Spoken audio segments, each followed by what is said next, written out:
previous to the piano, harpsichord was the principal instrument in orchestras. And the problem with harpsichord, there are a lot of problems with harpsichord, but one of the problems with the harpsichord, which we sort of accredit to Bach in early Renaissance music, is that it has no dynamic range.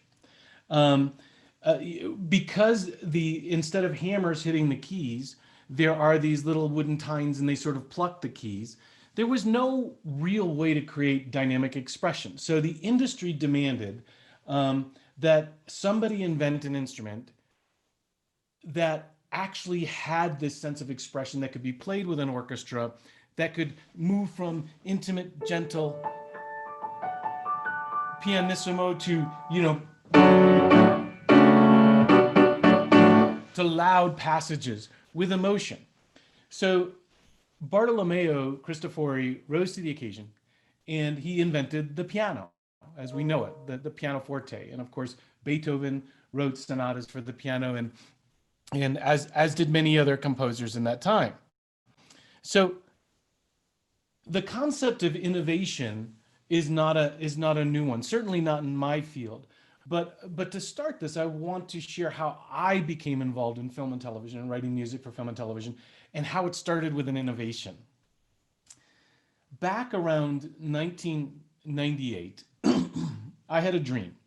And I know this is going to sound a little whimsical to some of us, but keep in mind I'm an engineer at heart, and as a professor at a university, I'm very methodical in my approach. So I'm not your quintessential musician in those regards. But I had a dream, and in the dream I saw a purple piano, and that's all I saw. But I knew that there was this sort of impetus that I've got to build this piano that I saw in my dream. Now, the piano in my dream, it was a baby grand piano, but it was built on the principle of sympathetic vibration. If I were to ask you the question, and here's the question that's asked at every single seminar when we're sort of talking about sound and physics.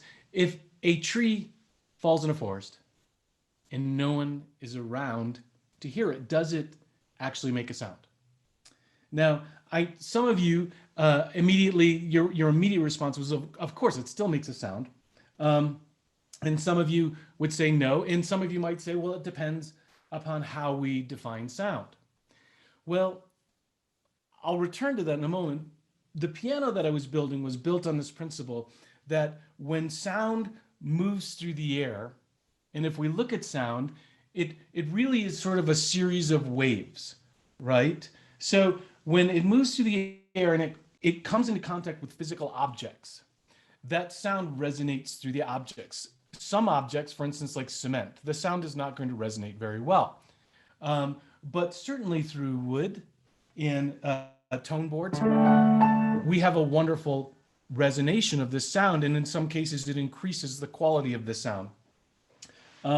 So this piano was built to actually take an 88-note electronic piano keyboard, and when you placed it into the shell, it worked similar to a guitar. As a matter of fact, I worked with a guitar maker to build the baby grand piano, and it worked in the same principle, so that when the strings are plucked on a guitar, they resonate through the various woods on the guitar and make it louder, like a music box. For instance, if you were to take a music box and hold it in your hand and wind it up and listen to it, it would sound and it would resonate through the actual physical structure of the box. Now, if you were to take that little mechanical element out with the little tines and wind it and hold it in your hand so it's outside of the box, it would sound very dull, and you would have to listen very carefully to actually hear the melodic content.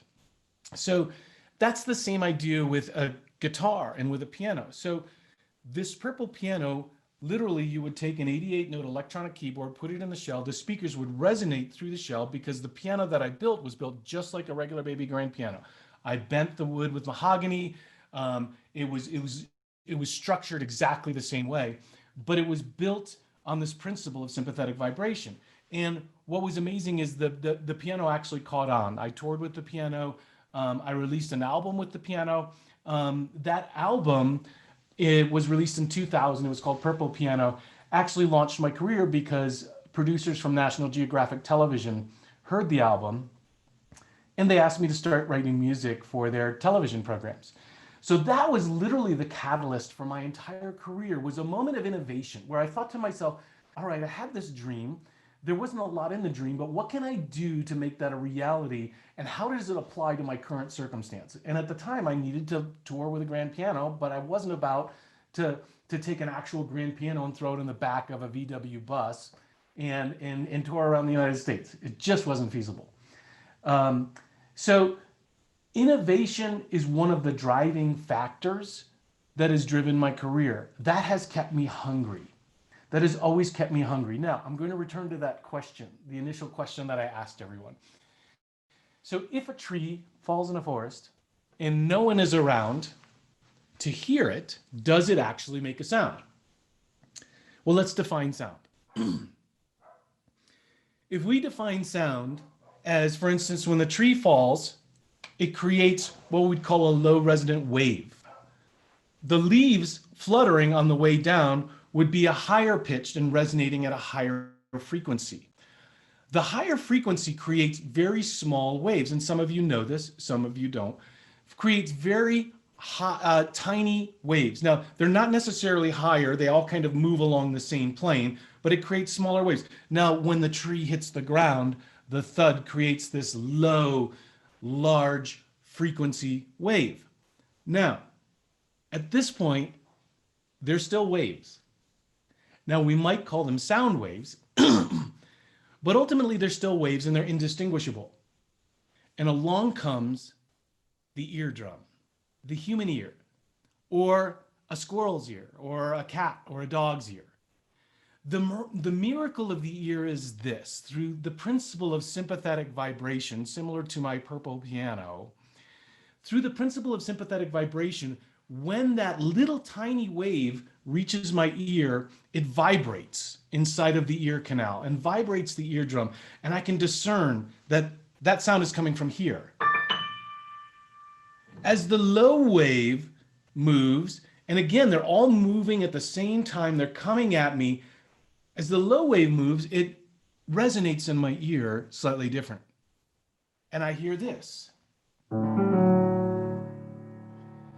The miraculous part of this is somehow this technology is able to discern between a baby crying or a violin playing or a child laughing. It's a miracle in and of itself. But prior to this year, they are simply waves. They are waves moving through the air, and until something translates those waves, we simply have waves. So the answer, and I'm sure this is debatable, but I have quantitative evidence to back up this principle. The answer is, if a tree falls in a forest and no one is around to hear it, the answer is no, it does not make a sound. It makes a wave. And it takes an ear to translate it. So innovation has always marked in all of our industries, whether we're creating satellites, whether we're creating the new GPS satellites to help us get around in our relative comfort within this world. The motivation is one of the things that becomes the catalyst to being inquisitive. For me as a composer, if I were to stop at this instrument invented by Bartolomeo Cristofori, if I were to stop here, I would remain interested to a point. But the newer technologies, through digital audio workstations, sequencing platforms, through the use of virtual instrumentation, has created a hunger inside of me that has become a motivation in my music. So, for instance, if I were to play this on this piano, just like this.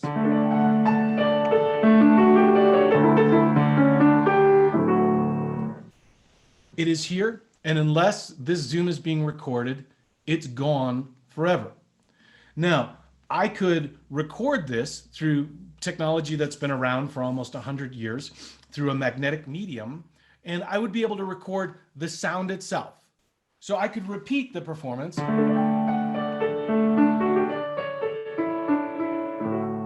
by playing by recording it onto a magnetic medium and playing it back over and over again, which is basically what we did up and probably until the mid to later 80s. A new technology around 1973, an innovation called MIDI, Musical Instrument Digital Interface. Somebody approached, similar to the way I approached my purple piano, and somebody said, well, the magnetic medium is great because we can replicate a performance, but how do we repeat the exact performance? The movement of the strings, the movement of the hands, how can we replicate that and not necessarily just keep a photograph of it, which is basically what we've been doing through LPs and vinyl albums, in cassettes, and even CDs. We're just basically taking a snapshot of that performance. What can we do to get into the performance, to get back into the matrix of the performance in order to manipulate the data? That's where MIDI came in the later mid to later 70s. So what MIDI enables me to do is take a recorded performance or a performance on the piano and translate that into numbers between 1 and 127, 127 points. So if I were to press this key, it would translate things like the attack, the moment the note was struck, the release, and then also the velocity, and 127 points of velocity, which is a lot. So if I were to go and get louder, the velocity increases. I may have started at, for example, 30, and then maybe increased to 80, all right? So now I have a way of taking a performance, an instrumental performance, and turning it into data. Not just taking a picture, not just filming, but now I can actually get into the data of that note that was played. So it translates it into numbers, and through digital audio technology, through sequencing, I have everything I need to know about that note. So now I can go into the program and I can take that note, and if I don't like this note, I can pull it up and put it into this note, or I can drop it down to this note.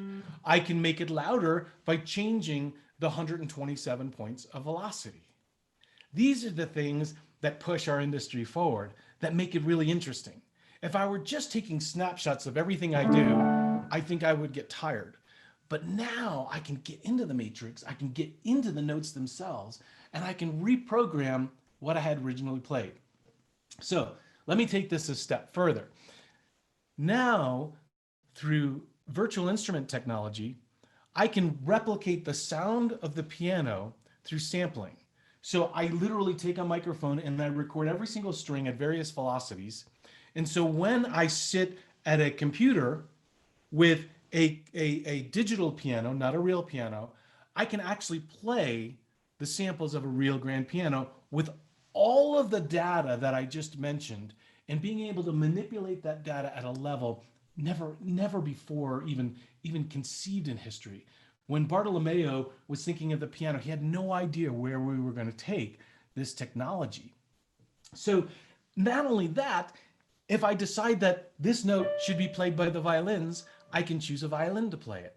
And I have the same 127 points of velocity, I have the attack, I have the release, and then I have so many other things that I can write within that note through the envelopes, through changing the algorithms of the very essence of the instrument itself.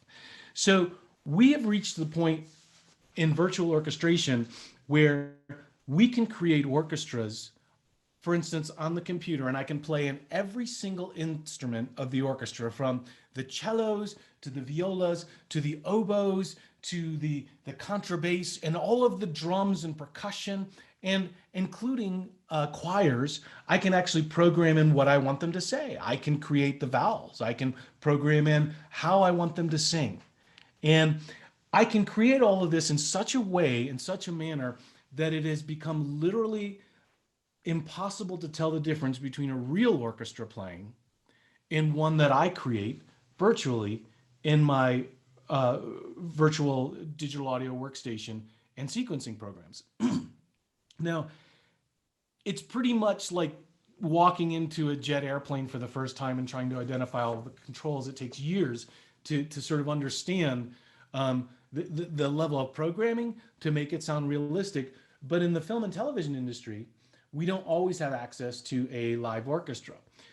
So there are times when I literally need to create a virtual orchestra because we won't have access, we won't have time, and the film needs to be in theaters in 3 weeks. So there's literally no way I can get all of the music in front of an actual orchestra. So I have to create a virtual orchestra. I have played the virtual orchestras for my computer, for my producers. For instance, I was working on a film with Richard Gere a few years ago, and I was standing in front of an orchestra in Europe, and I was conducting the music for this particular film. And the producer was sitting behind me, and he had heard all of my virtual scores for this film. And at one point during the recording, the orchestra sounded fantastic, absolutely fabulous. But at one point, he turned to me and he said, "Charlie," he said, "I've got to be honest with you. Your virtual orchestra, the samples that you sent me, sound better than the real orchestra, and I like them better. Can we use the virtual synthesized orchestra instead of the live orchestra?" Now, I have had that happen many, many times where the producer will actually prefer the virtual orchestra over the live orchestra. Typically, I will create something what we call a hybrid mix. So I will have the live orchestra play along with a click track. They'll actually listen to the virtual orchestra while they're playing. And then I'll create a hybrid score, which will include the virtual orchestra that I created on my laptop. Well, not my laptop, but I have created them on my laptop, but on my audio workstation. And then I will take the live mixes of the live orchestra and I'll combine them. If you are a Hans Zimmer fan and you like the scores to Pirates of the Caribbean, most of Hans Zimmer's music is a hybrid. It's a mix between his virtual orchestras and his live orchestras. So I mentioned 127 points of velocity, which is a lot. I mean, in any given performance, 127 points, I don't even know if I could reach all of those levels of volume.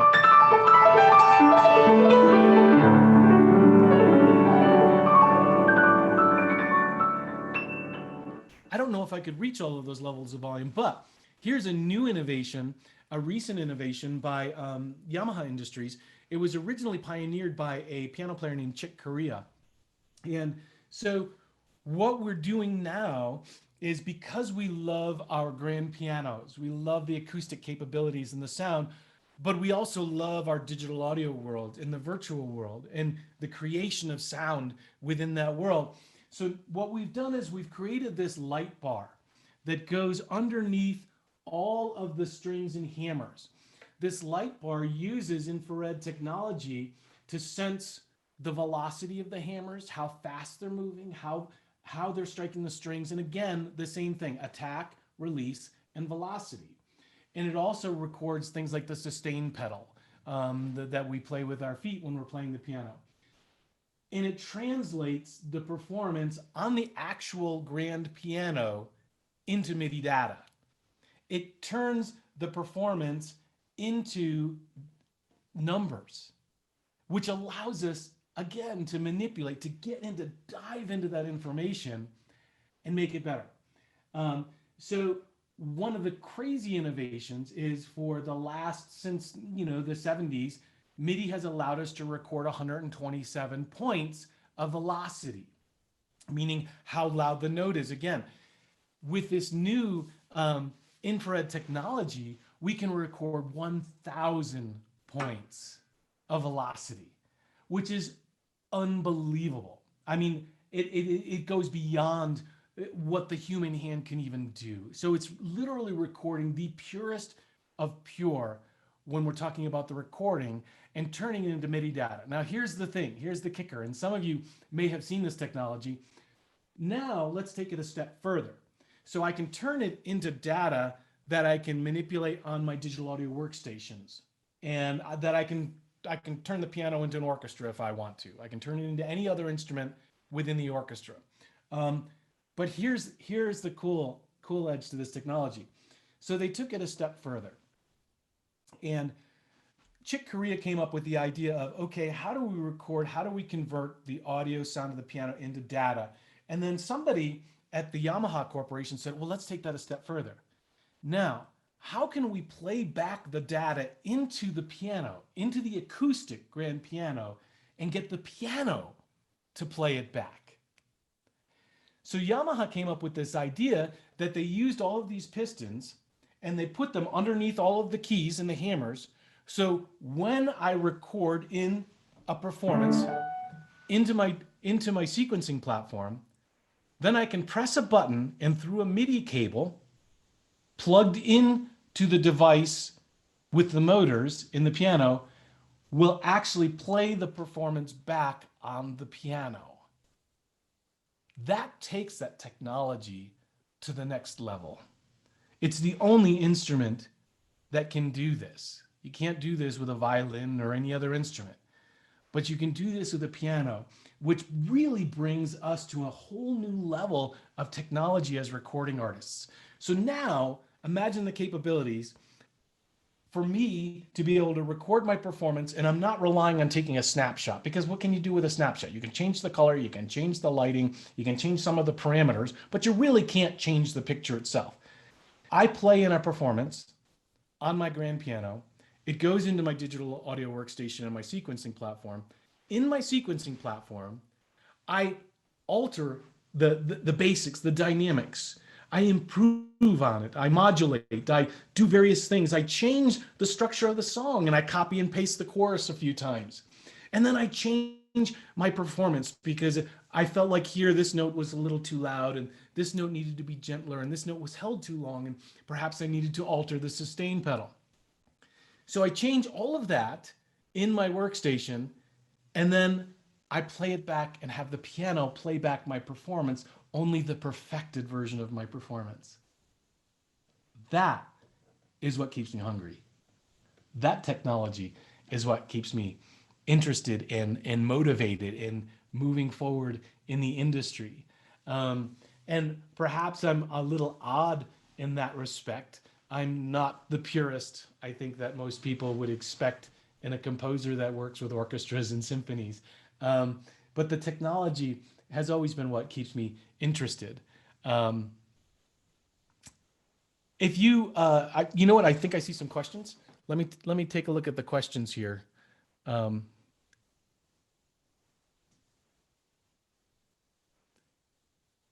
not sure if any of them. Charles, there was one question that I got that was, what is it that you think allowed them to see more beauty, more richness in the synthesized version of music than the live orchestra? Because the synthesized version is not, it's not like the synthesizers of 1984. It's different. They're actual sampled instruments. So we're taking a violin and we're sampling every single nuance of a violinist's performance. And then we're programming it in a way where I can literally sit at a keyboard and I can play back every single one of those notes, whether it's jeté, whether it's big or whether it's gentle, with tremolo or vibrato, and I can add all of these nuances and I can make them perfect. So with sampling technology, you're actually hearing real instruments. They need to be programmed, but you're hearing real instruments. So in a lot of ways, it's sort of the perfect version of the live orchestra. Another question I got was, how do you stay on top of the technology? There's so many changes coming down. How do you collaborate? Do you read a lot, attend conferences? How do you stay on top of all the changes? Yes. So for me, I'm very involved in the industry. I've helped program some of the software that's being used currently. And so for me, it's necessity. Also because with the increasing technology and the looming deadlines, and they get shorter and shorter and shorter, I have to embrace the technology. So yes, the general rags that go out for the industry, I read all of them, and I write in some of them. And it's not as much collaboration as more as just sort of a mind collaboration with other people in the industry, not necessarily collaborating on the music itself. That helps motivate it. And, you know, I think the best way to stay current is to be one of the people that's sort of cutting the rug, be one of the people that's actually programming these things. It forces you to stay current. And that's sort of how I've always driven my career. Very cool. Now, a lot of the attendees here today are students at different colleges, community colleges across the state of North Carolina primarily. What's the thing that you wish you had known, or because you teach at a university as well, what are the things you wish you had known when you were their age about staying curious and staying hungry and having that passion? Um, you know, it's one of those instances where I don't see the until people actually have to make a living, they get hungrier and more curious when they're actually forced into a place where they need to make it happen. This is Necessity is the mother of invention, right? yeah, necessity is the mother of invention. So this is what I've always told my students. I said, look, I never had a backup plan. When I started writing music for film and television, I had a 4-month-old baby, new baby. I had just left my job as a recording studio engineer. And I told myself, there is no other plan. You either make it as a composer in film and television, or you do something else. But if you allow yourself a backup plan, everybody I know that has allowed themselves that luxury has used it. Burn the bridges, as they say, huh? Burn the bridges. Burn the bridges. Very cool. Charles, thank you so much. When we met there in Colorado a year or two ago or something like that, you told me the story about your wrists and how you just had that miracle. I was wondering if you could just close with that story and tell us how you're doing today physically, how your wrists. Sure. Absolutely. So around 1990, I was diagnosed with cervical boss, and it's not carpal tunnel. Carpal boss is a condition where the bone in your wrist has grown to a point where it's actually pushed into the bones in your forearm. So when I moved my wrists, it sounded like fireworks. And so it reached a point where the doctors told me, you have to give up playing piano. It would be impossible for you to continue. And that was a point where I was really launching my career, and I was working as a music director in churches. And so I was sitting with a surgeon, and the surgeon was showing me the x-rays where these bones in both hands had literally grown into my forearm. And so imagine the excruciating pain. I was living on medication. I had to tape up my wrists to go to sleep. And at this point, I was working in a recording studio, and I had to use pencil erasers. I had to hold pencils in my hand to be able to type on the computer because I couldn't move the digits. And so, you know, one day I was praying, and I said, God, either you've called me to be a piano player and a composer, or you haven't. And there's only one way we're going to find this out. And so I started that day. I got up, sat at my piano, and I started playing through the pain, and I could hear the popping as I was playing. And the more I played, the more they popped, and it hurt. And then about 10 years later, I looked back and I said, wait, the pain is gone. The popping is gone. And I've written music for over 200 films. I've been in concert close to 2,000 times. I've written symphonies. Where did the pain go? And so I guess there is a point when you you listen to what everybody's telling you and you follow suit. And then there's a time when you listen to that inner voice inside of you and you say, that's the one I'm going to follow. Beautiful. Beautiful. There was one last question if you want to take it. If not, I know we're at the top of the time, Gerald. Go ahead. What was it? So what's your favorite song, and can you play it for us?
That's my favorite song.